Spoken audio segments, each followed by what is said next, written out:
Eli, it's Bob and Tony here in Eastern Connecticut. Welcome to the show.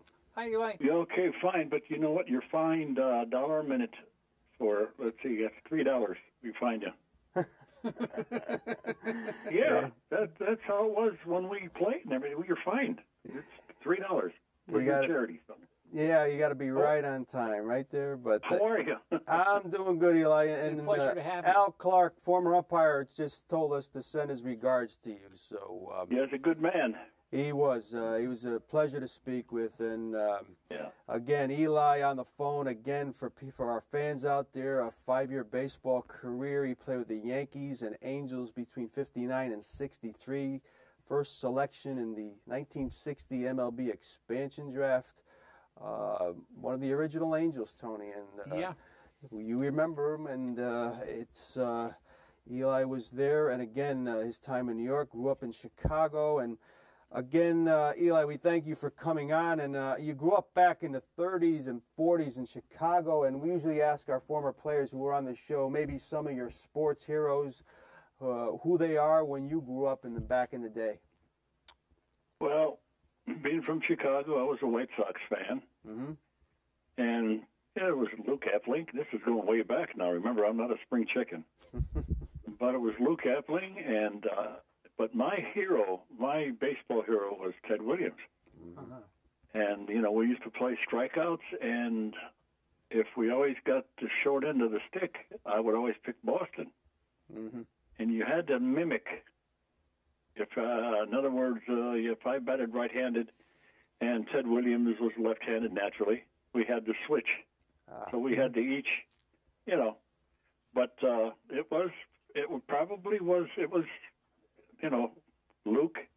But my hero was Williams because I mimicked everything that he did. I read all the stuff that he wrote. I just wanted to be like him. And was it true, Eli, that he was your first strikeout as a pitcher in the major leagues? Yes, and you know the strange thing about this all, too is that I signed with Boston. Yes.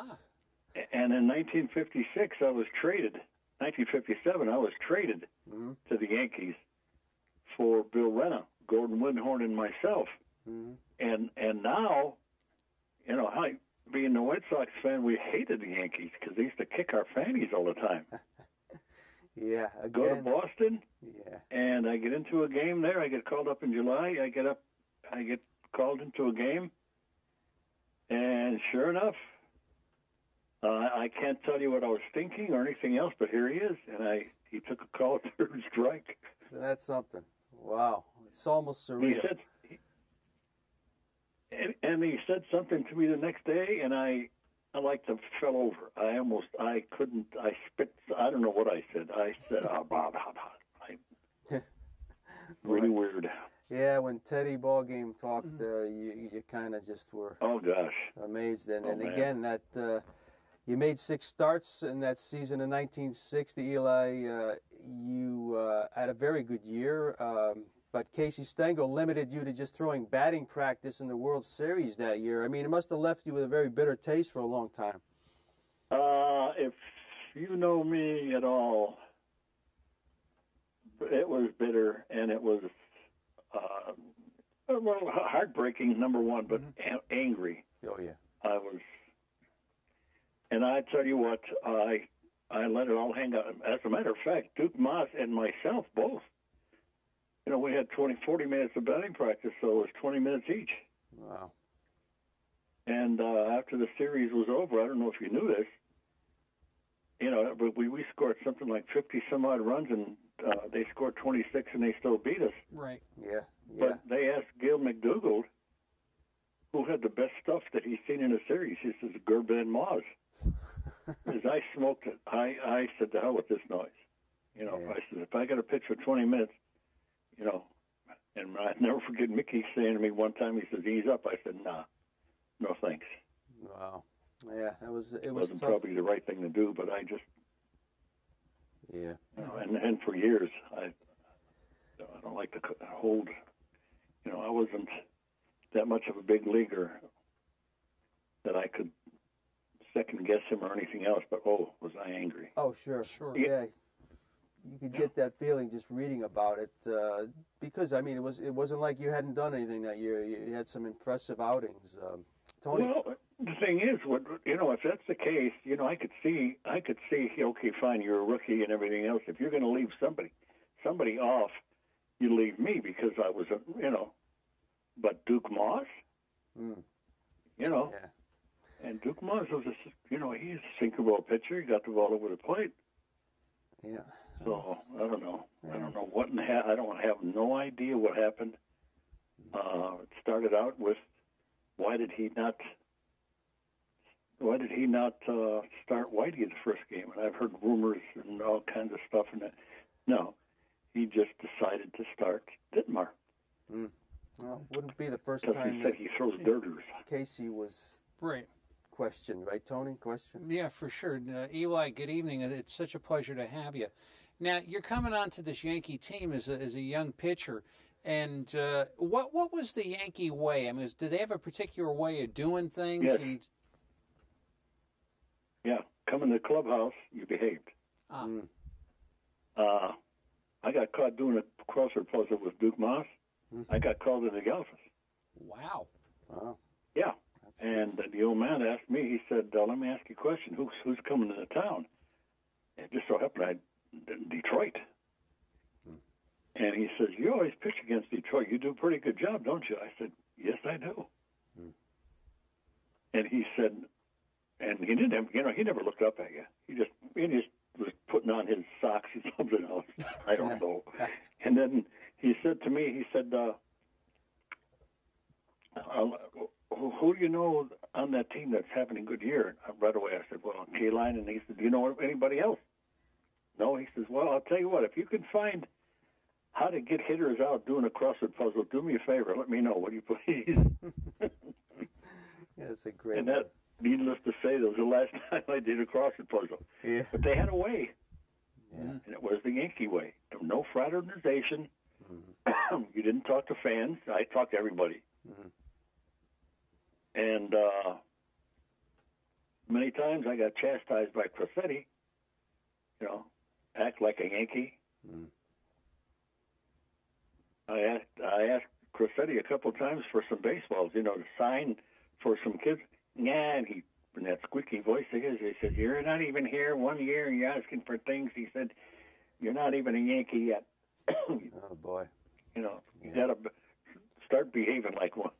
Well, yeah, and throughout your playing days and since then, you've talked freely, Eli, about your problems with alcohol and how you partied with Mickey Mantle during your time in New York. I mean, Toots Shores must have been some kind of hangout around 1960, my friend. Never went into Toots Shores. You never did. I think I went. No, I don't know. No, I drank. You got to remember, I was single. All those guys at the Yankees were married. Wow. And the 1 year that I came up, I got sent down in 60. I came back up, and Maris and Serve asked me if I wanted a room with them, which I did. So I palled around with them for about a month and a half before their wives came in. So here's a kid in New York by himself. I had no idea. I was overwhelmed. Yeah. I'm sorry, I'll be very honest. Hindsight is 20/20, and I can honestly say, what the hell do you do? Yeah. I just walked up and down. I stayed at the Manhattan. And then, of course, Servin, when their wives came in, they moved over to the Queens, to a bigger apartment. Yeah. So I was. Wow. And they all would go home, and I'm by myself in the city. And I'd be walking down the street and have some cabbie stop and yell out, hey, Grba, you're a bum. That's the thing about New York, Eli, as you know. A lot of stress playing there. You took heat from fans at times, and just working in New York, it probably ultimately contributed to a continued downward spiral. I mean, it was just a tough place. Unless you're on top of the world and doing well, New York is a tough place. That didn't bother me so much as the loneliness. And like I said, it was part of my youth. As like I said, there's going to be a book out hopefully in July or August. Mm-hmm. We're well into it now about the youth and the alcoholism and everything else, and what leads up to it. And here I am in New York. I couldn't go into a bar at night, which I'm used to. I was a bar person. Yeah. Cocktail lounges, with dates. Yeah. But they all knew you. Mm. Everybody knew you in New York. I don't care what, and that was the strange part is I tried to hide. I couldn't hide. No. You just can't hide. Yeah. And I don't blame Mickey. I don't blame anybody. Nobody twisted my arm about drinking and everything else because I was well on my way when I got there. Yeah, and it wouldn't have mattered. And I wrote that in my notes. Eli, you again, Yankees put you up for expansion, and here's a guy with alcohol problems ending up in Hollywood next with guys like Bo Belinsky, right? I mean, maybe not the best place to practice sobriety. I didn't. We see in those days, you guys got to remember, you're a lot younger. We never heard anything about alcoholism. Yeah. We never heard anything. No. As long as you performed. Yeah, true. As long as you performed, you were fine.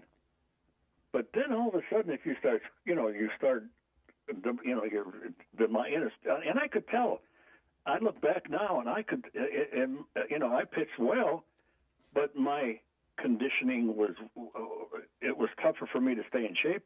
Not that I didn't work hard. Yeah. Hell, I put it all on. I put my, the drinking. Yeah. And the thing is that nobody knew. Nobody said anything about drinking too much or called you in the office. Nowadays, you guys and the media and everything else would have it on TV. Oh, you sure. would. Oh, yeah. But the thing is that by 1963, I had gained 18 pounds, and I didn't know why. Like I said, it was like a whirlwind. Bo Belinsky had nothing to do with me. No. I was already way ahead of Bo. Now, Bo was too busy with the beautiful women. Well, he was. We dated the stewardesses who were better looking than some of the than Mamie was. Some life, huh? Oh, some life is right. But see, a lot of people think it was Hollywood that did it for me. No. It was during the wintertime. It was. Yeah. Because all the other years I played basketball to stay in shape, which it was against the rules, but I still played basketball. When I went out there in 1961, Kenny Hunt and I had our own house and everything else, and that's all we did is party. Yeah. It was in place way before you got there, and sure. Again, it's very sad that Eli out of the game before the age of 30. Tony, question? And Eli, as far as whatever you want to call it, baseball culture, I can remember Keith Hernandez saying that, it's very easy to get involved with alcohol because you're on the road. They feed you after the game. They give you $100 and say, well, here's your meal money. And Tim McCarver would always say, well, that's what you use to go to the museums and the libraries, hint, hint, chuckle, chuckle. I mean, it seems like they're almost inviting guys to drink when they do that. No, you know what it is? They had booze in the clubhouse. But see, the guys, the people who didn't have any problems, didn't have any problem. They could have a couple beers and they would go home or do whatever it is. Right. Well, when you put a young kid or a young man, I say, who by the way, who already had a problem coming out of the Army. The things that we drank. Oh boy, we were half-day orders. That's how we were there to play baseball and drink. That's all we did. And it was already set. It was already set in motion.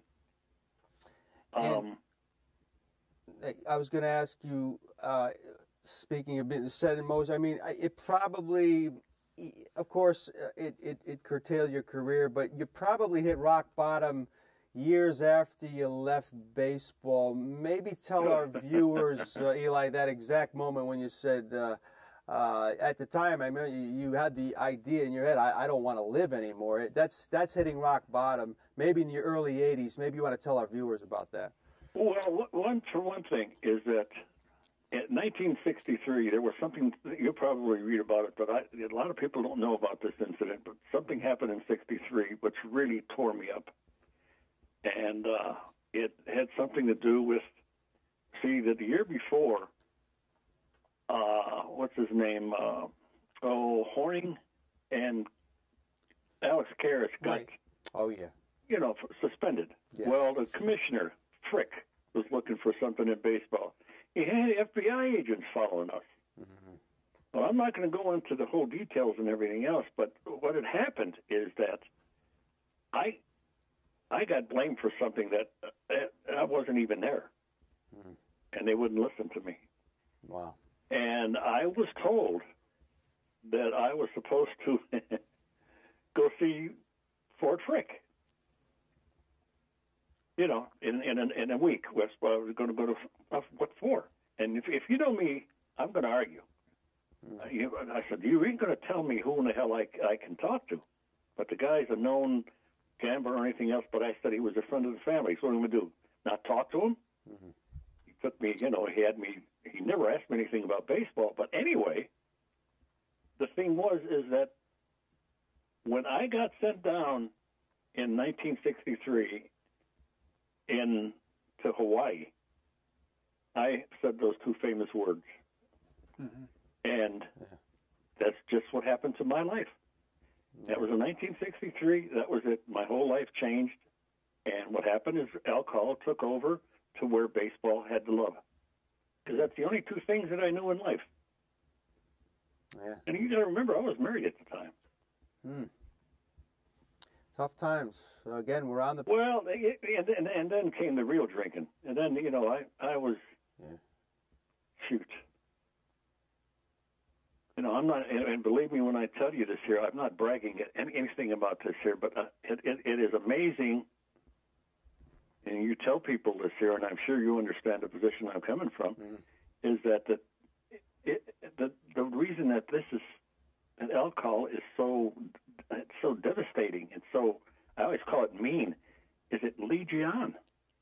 Yeah. And here I was a strong dude. It took me 18 years of depravity to even know that I had a problem. Yeah. That's the gospel truth. Because I'm not going to lie to you guys or anybody about my, my alcoholism. It's sometimes if you take heroin or something else, you might get hooked right away. Alcohol's not that way, man. I always call it's the demon rum. It's a little guy in the corner that wants me. Yeah. And go ahead, I'm sorry. No, I was just going to say, 18 years, you're functioning and you think you're strong and you think you have everything in control. It's just another day and you want to get to the next day, but it really went downhill. And then, but you snapped out of it, and that's one of the reasons why you're on the show, is that it's such an inspirational story to others. Even though your career might have been curtailed, it shows the strength of the human spirit, and we've had many guests like yourself. Well, a lot of people will ask me, they knew me before, they said, what happened to you? What happened? What happened now? How can what happened? I said, well, do you really want to know? And I said, I stand before you only by the grace of God. And he said, well, what do you mean? And I tell him part of the story. Mm-hmm. He says, no, you did that. I says, I was incapable of doing anything myself until that one day on August 1st, 1981. But I said, you don't have time for that. And you're kind of a non-believer, what I'm going to do. So I said, one day you'll find out about it. Yeah. Everything else, and I that's the gospel truth. In one day, I had that spiritual awakening that is every alcoholic waits for, or drug addict and everything else, and I haven't had one since. That's 32 years ago. Yeah, it's amazing. And then you got to learn how to live. Totally different life and mindset and a whole type of new discipline. Here's a former athlete, and you have to become a discipline in a whole new way. It's an amazing. It really is. Amazing. Yes, it is. And you have to learn how. Like I said, you got to learn how to live. It's not so much the alcohol anymore; it's the fight to live like a human being. Yeah. Because you never did it before. You know, you slept in cars and scoops on the back of the bars. It can get everybody, Tony, and yes, it can. It can get the people who least expect. We have a couple more minutes with Eli. Tony, question? And Eli, you know, do you think that baseball is doing enough to protect players from substance abuses like alcohol and drugs and other things they might get into? You know what I think? Now, since you asked, I'm not. You know, I'm an old timer now. Mm-hmm. You know, and old timers, the old crew, we don't, we don't count. Our word.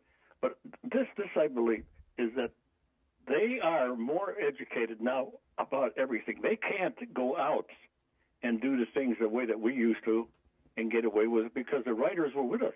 Right. Nowadays, for them to go out and do something or to get, oh my God, they can't do a thing. So everybody's on them. Mm-hmm.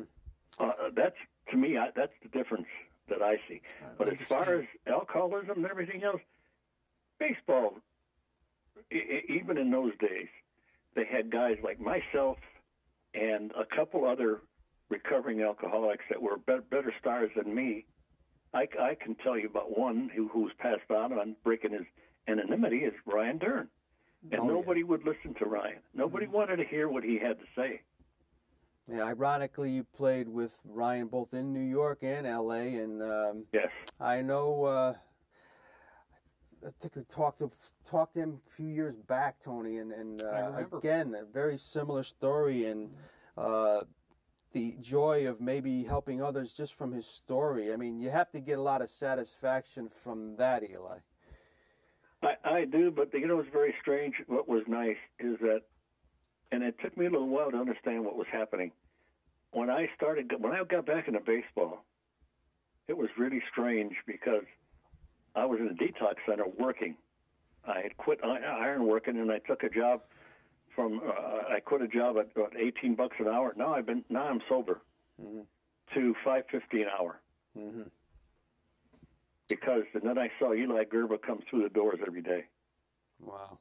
And the thing is that was probably really and truly helped me in my sobriety. I was sober by the grace of God, like I told you people. Mm-hmm. But the thing is that when I got back into baseball, by your presence,